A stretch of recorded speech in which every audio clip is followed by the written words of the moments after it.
So, so this morning we have three of my students. We have Markeyz, Morgan, and Janelle. So, could you please start saying your name, grade, age, and how do you came to the N Palmetto Church? Could you start, Markeyz, please? My name is Markeyz Joe. I'm 17 years old. I'm a senior at Markeyz High School, and I came here first when I was No, Dad, stop. like No, 10. I don't have to. So I've been here for a while, and I think I came here just because my mom wanted to go to church. Passage. My name is Morgan. I'm a sophomore. Well, I'm 15. I'm a sophomore at Quintero High School, and I came here. I was pretty much born into the church with my grandfather. Hi, I'm Janelle. I'm 13 years old and I'm in 8th grade. 8th grade. My dad, Your dad what? he came, so Okay, what's my dad? Hey, dad. Very good. Okay, so cool. We're gonna start with the first question for this morning. And the first question is, how much have you been affected, positively or negatively, by your school in 2022?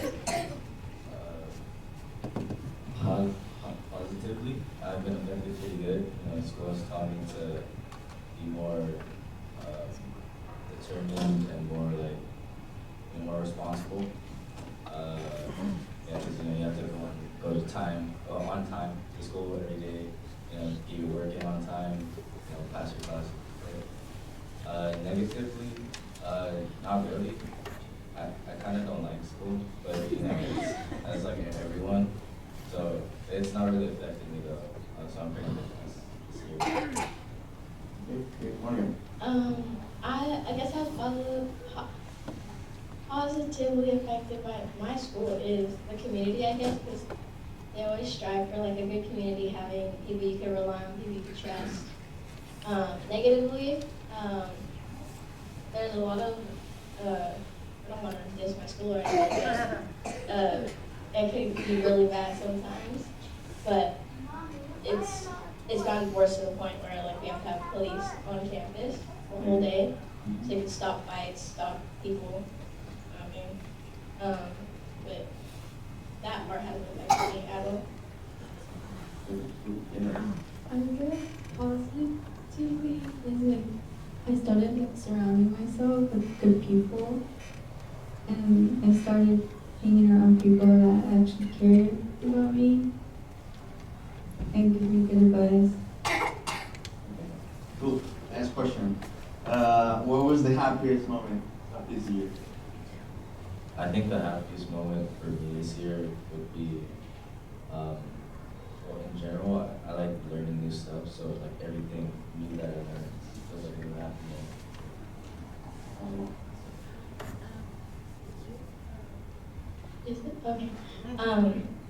The happiest moment, I guess, would be going and seeing my childhood best friend in Texas. I haven't seen her in a while, and it was so nice to just finally see her. I mean, I saw her for my birthday, but when she left, that felt like so long ago. You want to move to Texas? Oh yes, I want to move to Texas. Sorry. What makes you ready? It's not fine. A lot of people are moving to Hey, Texas. Texas is a nice place. There's a lot of green. There's a lot of green. I like here. Shout out to the Texas people. Okay, generally, what was the happiest moment of this year?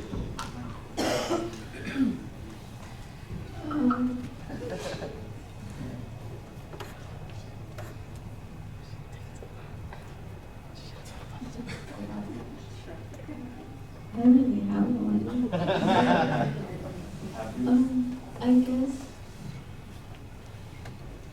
I guess when my brother was born. Okay, cool. Next question. What was the hardest moment of this year? I think Morgan would like to start this one. Are you serious right now? Okay. The hardest, I guess. I guess it was I mean, I think school with, especially like my state test, well, not state test, my final exams, because that put a lot of stress on me because that can make or break your grade. And it goes on your final report card, and then that can determine if you graduate or not. And I always have this thing in the back, I have this, like, I don't know what to call it, but there's like a voice in the back of my head who's saying, you're not gonna graduate, you keep failing. And I'm like, thanks, thanks. I think Markeyz would. So the hardest moment like this year would, you know, it's not really hard. It's not really hard. What was it? You didn't have one? It wasn't hard. At all? It wasn't hard? Okay, Janet. I guess for me, like the whole year was hard. It was very draining.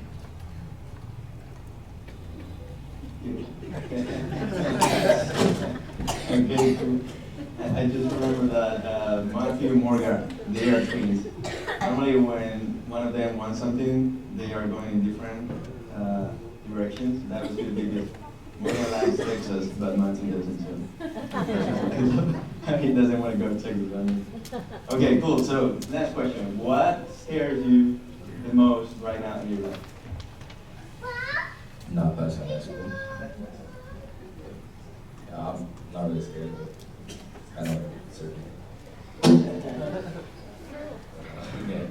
Okay, we're good. I guess I have two things, like Markeyz said, graduating high school. No, I'm not, I'm halfway through my high school year, but I'm still scared to see if I graduate or not. But also, what also scares me right now is that, like, you could lose the people you love most in any instant. And that's, I guess, what scares me, because especially, like, something happened with a family member of mine, and I got really scared to see if they'll make it. But, yeah. Okay. Janet. I guess the future, because your decisions in life depend on like how your life turns out. So like I'm scared to like make a hard or difficult decision and just like mess up my whole life. Makes sense. Okay, let's move to church. What's one thing you learned from coming to church this year? It can be from the services or the classes, the youth classes, or anything. So one thing that I Yeah, one thing you and learned. I feel like this is really important too, you know, for especially the youth group, is that how math like tags along church or God, how math like proves God. Yeah. That one of the things that there's really nothing to be afraid of, I guess, because like you have all these people. It's like a whole family. You have all these people you can go to, and you can depend on them to help you through anything. And that like this is a loving community. No one's gonna think differently of you of whatever you do.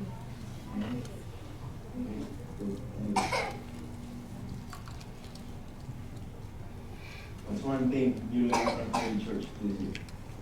Because you're not alone. 'Cause there's been times where like, I felt really alone. And then I talked about it. Cool. What do you like the most and the least about our church? The most I like about this church is, you know, the people that come. They're really loving it here. I think the don't like about the church is the band. I don't like as much. Okay. Cool. Go for it. The most and the least about our church. What I like the most about this church is the community, I guess. No one's gonna talk duty behind your back here. And that's somewhere, you don't have to worry about that here. Sorry. The least, I mean, I've been here my whole life, so I don't really, there's nothing that I don't like about this church, because I like how it was in the beginning and the change. I really like the change as well. But I don't have anything that I don't like about it.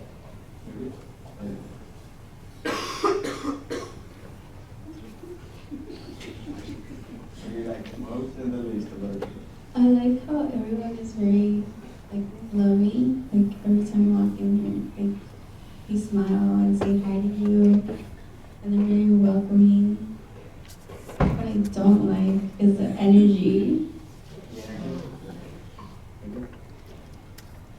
Cool. Last question. How is your relationship with you? My relationship with Jesus is really good. I pray a lot every day before I leave the house. I feel it from here to just grow. Yeah, gonna get better. My relationship with Jesus is a very interesting relationship. It's not where it should be, but I hope it's gonna get there, especially with the effort that I would like to make in this, but it'll get better. Mine is the same as Morgan, but I think like now I'm like trying to actually have a relationship.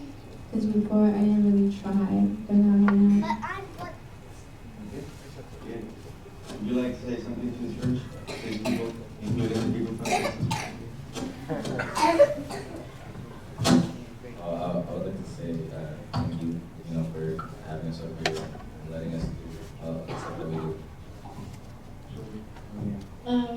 I like to think that everyone has an open heart here. There's no judgment. I feel like there's no judgment. I guess thank you for like allowing us to go to camp.